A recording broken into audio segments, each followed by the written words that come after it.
So this morning I am speaking on the topic of empathy, and I titled it "Empathy is Not What You Think," because I hope I don't step on anyone's toes here.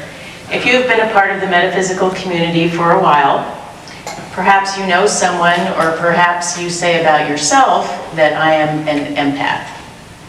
And the idea of being an empath is someone who is sensitive, maybe psychic. They absorb other people's feelings, and to protect themselves from absorbing too many feelings, they have to put up boundaries. That's the advice that's given to empaths. And the problem I have with that is that empathy is a quality that enables us to become closer to people. And if you're putting up boundaries to protect yourself, that actually separates people. So just this morning I was watching the news, and they had the results of the women's gymnastics, and they showed the pictures of the 5 amazing women who can do these amazing things. And there was a scene of Simone Biles doing these twirls 12 feet in the air, and her dad taking photographs. And as I saw the image of her dad taking photographs, I started to cry. And I realized that I was feeling his joy of his daughter's success. Now, why would I want to separate myself from that? I appreciate being able to experience someone else's feelings. And so as I was thinking about this topic, I thought, where did that word empath even come from? I mean, when I first learned about empathy, I never heard anybody call themselves an empath. And interestingly, it's a made-up word that came from a 1956 science fiction novel called The Empath. And it was about this person that could absorb other people's feelings. And as I reflected on that, I realized where I first heard it was watching Star Trek. Remember Deanna Troi, the counselor, with that beautiful long black hair? She was an empath, and how she helped people. She'd sit around the bar and have these one-on-ones with them and absorb their feelings. And then, I don't even remember what she did. I just remember that's where I first heard the word empath. So it came from science fiction. It's become popular in the metaphysical community. And to me, it's actually a self-centered kind of concept. Like, I am so sensitive to your feelings that I have to put this barrier around myself so that I can't receive you. Where empathy is understanding someone's feelings, and sometimes it's described as imagining yourself in someone else's shoes. But if I'm imagining myself being in your shoes, my imagination is coming from my experiences. That is not the same thing as actually putting myself in your shoes. I actually at one time was in a workshop that was about body awareness, and they did this exercise of having one person walk in a really wide circle, and then another person fell into step behind that person and was supposed to mirror that other person's walk. And it was completely amazing how much, by really mirroring how someone else walks, you can actually get into their way of thinking. I remember the man that I was walking behind. He was much younger than me, pretty strong and athletic. And as I was walking behind him, mirroring his walk, it felt to me like he was walking really fast, but not like walking fast to get somewhere, walking fast to get away from something. And when I just described that, he kind of did this double take, and he said, "Oh my God, when I was a kid, my father used to beat me, and so I was always on guard, and I've, ever since then, always feel like I have to get away from danger." So the point of that is, by actually walking in his shoes, I was able to receive him and feed back to him what I received. If I am imagining what someone else is thinking or feeling, in psychology that's called projection. Like, I am projecting my thoughts and feelings onto you, which is different from me stilling my own mind and receiving you. So how can you receive somebody without taking on their stuff? I think that's the challenge of being empathetic or being an empath. And what I've found is that being centered in your core is the way to receive someone else without drowning in their stuff. And what does that mean, to be centered in your core? Those of us who take strength training classes or yoga classes know that physically the core is how you're able to have a strong back. So, think about some of the metaphors we have about people having no backbone or being spineless. It means that they're kind of wimpy, they don't really know who they are. And so being centered in your spiritual, mental, and emotional core means I know who I am, and I can stay centered in that so that when I receive you, I'm not going to lose who I am to be able to have some empathy for you. There are many ways to do that. One of my favorite ways is to do a concentration exercise. You can actually strengthen the ability to hold your mind still and to be centered with exercise, just like you can do exercises to strengthen your physical core. You can do exercises to strengthen your mental and emotional and spiritual core. You can spend time with the Creator, with whatever word you use to describe that concept of some force that's greater than the individual self. In prayer, in nature, you can spend time with activities you love. You can do something creative. All of these help us to know who we are so that we can be who we are and receive other people without getting lost in those other people. So it was maybe 2 months ago that Reverend Lena needed me to give her a topic for this subject. And it's always interesting because 2 months ago, I'm not really sure what was on my mind, but since that time, I've had a number of experiences that have kind of helped me to realize how important this topic is. And several of them came from being a student in some classes. So I really like to dance. I don't know how to do dance steps, and so I've taken some dance classes. I took a line dancing class at the Y. I took a 4-week class on swing dancing that was at one of the libraries. And I have a good sense of rhythm, but I felt completely uncoordinated and kind of stupid in these classes. In the swing dance class, there were 3 couples, I think they were all married, who had all taken swing dancing before. There was me, I had never learned swing dancing, and a couple of other random single people who came and went, but I was the only one who was not part of a couple who came all 4 weeks. And so this teacher, who obviously is a good dancer, is not a very good teacher. So the first week she taught a basic step, and I thought, okay, I can learn this. The next week, she teaches this complicated dance, and I'm trying to follow it, and the other people know what they're doing because they've done it before. And so I asked her a question, and she went through the whole routine again. And she said, you just have to keep doing it over and over again. Well, that isn't how you teach, is just to tell someone to do something over and over again when you don't even know what it is that you're doing. And at one point, I just kind of okay, I'm not going to get this. And the same thing happened when I went to this line dancing class at the Y. I was the only person who was brand new to it. There were people who had been coming week after week. The teacher went through this whole routine, then she puts on the music and everybody's supposed to do it. And I didn't know what I was supposed to do. She said, oh, well, I'll tell you, do grapevine. It's like, what's grapevine? Oh, I don't know what grapevine is? And so then she does it one time and puts the music back on.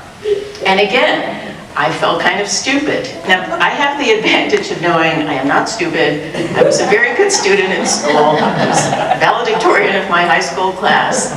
So I don't have these voices in my head that say, oh, you're stupid. But some people do. Some people were raised in a family where some adult told them they were stupid, or they had a hard time in school, and they had some teacher tell them they were stupid. Or they were put in the stupid classes, like a remedial class. And I mean, to me, to think about what it's like to try to be a student when there's that constant voice in your head saying, you're stupid, you can't learn, you're never going to be good enough no matter what you try, it makes it very difficult to learn. So I realized, my own reflections on the fact, okay, Laurel, you're not stupid, you're not a bad student, maybe the problem is that the teacher doesn't really know how to teach. I didn't want to blame the teacher, but then I went to a line dancing class at the Thornhill Library.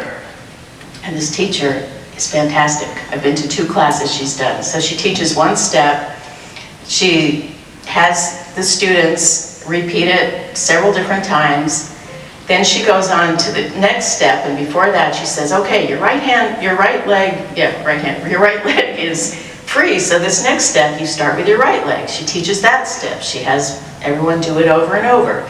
Then she adds the first step to the next step. So now you know this much.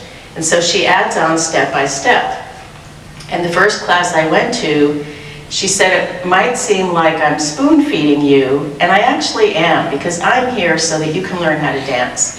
I'm not here to show off what a great dancer I am. The point of that in terms of empathy is that she was putting herself in the shoes of the student and realizing what the student needs is to learn step by step and to explain step by step.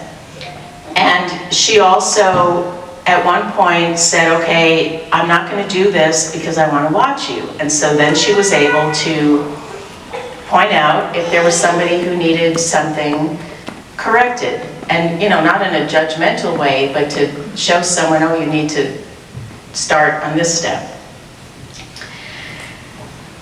And I'm using the teaching as an example because, as Reverend Polly said, I've been a teacher my whole life. I've been a student my whole life. And I think that, to me, it's a very good example of how to be aware of empathy. At one point in my teaching career, a long time in my teaching career, I was a teacher of teachers. And on a few occasions, I had students who were supposed to be learning how to teach, who were not very empathetic. And some of them would say of one of their students, oh, he just doesn't want to learn. And because the teacher, rather than saying, okay, what do I need to do differently here so that this student can learn, they were blaming the student. And I do not believe it is possible for any human being on this planet to not want to learn, because that is part of our nature. Just like a plant. Do any of you have plants that you care for? Well, have you ever had a plant that you've thought about, this plant just doesn't want to grow? I know I have. But I know it's not that the plant doesn't want to grow. It's that I'm giving it too much water, or I'm giving it too little water, or I'm not doing something right to help this plant to grow, because that's in its nature, is to grow. And that's true of us as human beings. It is in our nature to grow, and it is in our nature to learn. So if I'm going to reach you, then I need to clear my mind of my own prejudices, my own attachments, so that I can receive your needs. And this is true, it's not just in teaching. It's in any interaction with people. So I asked this morning for prayers for a friend of mine whose name is Terry. And this, to me, is a real example of one of the challenges that I have with empathy. I have been a helper my whole life in some way. Teacher, counselor, minister, friend. And it's very important to me when I see someone in need to be able to help them. So this friend of mine, who also was a colleague, was pretty sick for a while, but she never talked about it. And she was pretty private, maybe even secretive about what was going on. And many times I reached out to her and asked if I could help. I asked maybe 1 or 2 times what was going on, and when she didn't want to talk about it, I stopped asking that question. But I felt rejected. Like, she's not telling me what's going on, and so how can I help her? How can I be a good friend if she won't tell me? And I knew that was something not right about that. You know, it was not about me feeling rejected because here I am, this great helper who wants to help her. It was about her. It was her health. It was her life. It was her body. It was her mind. And for whatever reason, she did not want to share what was going on. And I discovered just 2 days ago that she passed away on June 24th. And the way that I found out about that is another friend of ours called me, and another friend of ours had an appointment, counseling appointment scheduled with Terry that Terry didn't show up for. And so she was calling to find out, you know, what happened. And so another friend of ours did research on the internet for an obituary and found this obituary. Well, the obituary, which was written by her sister, was probably one of the most unusual obituaries I've ever read, because the sister, and Terry had 4 sisters, none of them knew what was going on with her health. And the sister even wrote that in the obituary. She was very self-reliant from a young age and didn't share the conditions of her illness, and the sister, I think, probably needed to vent her feelings, so she kind of said in the obituary, I wish she had let us help her. I mean, she obviously let them help her enough that she was at her sister's house when she passed away, instead of being alone in her house, which could have happened. So, you know, I've been reflecting on this because when I realized that she really didn't want to talk about what was going on with her health, I got over my own feelings of hurt and rejection. And, you know, here I am, this great counselor and this great friend who can help people. I mean, that's all my own ego junk. And if I really wanted to help her, the best way I could do it was to just love her, which I did. And sometimes to pray for her, but sometimes I didn't even do that because I didn't know if she wanted prayers for her health. So I just surrounded her with love, and in whatever ways I knew how, I extended my love to her. And as I was preparing this message, I realized that I had a dream about a week ago. I have another friend whose name is Terry, and in that dream, this is a male Terry, in the dream I was thinking, wow, I wonder what it's like to have a name that could be either male or female. And, you know, I'm wondering now, was the Terry who passed away actually reaching out to me because she knew about dreams also? Is that what that dream was about? I don't know. But I do believe that in whatever ways anybody needs help or needs to be served, that the best way we can do that is, as much as we know how, to clear our own minds, to be open-hearted and receive that person so we can give them what they need. Not what we want to give them or not what we imagine they need, but what do they need. So in the case of my friend Terry, what she needed was space. And what she needed was respect.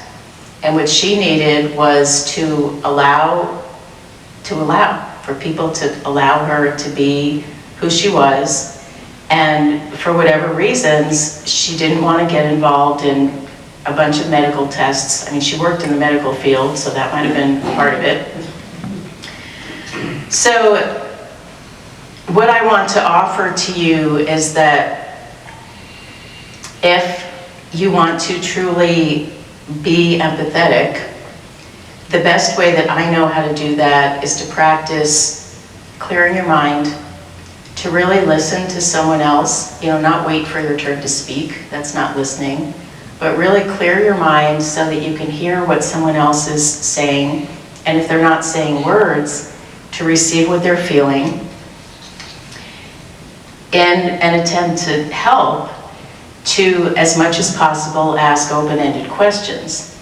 So I think sometimes about people who are aware that someone else is going through a hard time and they say, are you okay? Well, are you okay is not an open-ended question. There's 2 answers to that, yes or no. And if someone is not okay, they probably aren't going to say, no, I'm not okay. They're probably going to say yes.